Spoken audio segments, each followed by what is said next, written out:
আসসালামু আলাইকুম, আমি আছি মালয়েশিয়াতে। এটা হচ্ছে আইস। আর এখানে যারা প্রবাসী আছে এবং যারা এই মালয়েশিয়ার নাগরিক, এরা প্রত্যেকে কী করে জানেন?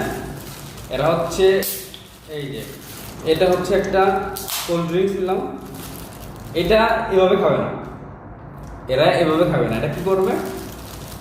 এটা হচ্ছে আপনার এদের মধ্যে আইসের মধ্যে দিল, পলিথিনের মধ্যে আইসের মধ্যে এগুলো ঢেলে দিয়ে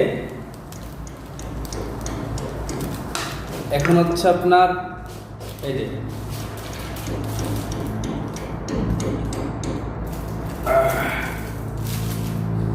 যে হাতের মধ্যে কয়েকটা পেঁয়াজ দিলাম,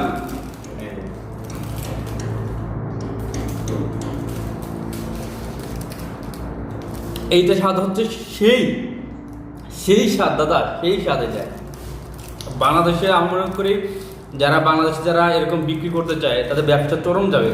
আর যেহেতু বাংলাদেশে প্রচুর গরম, সেজন্য এটা খুবই কার্যকরী। Thank you very much.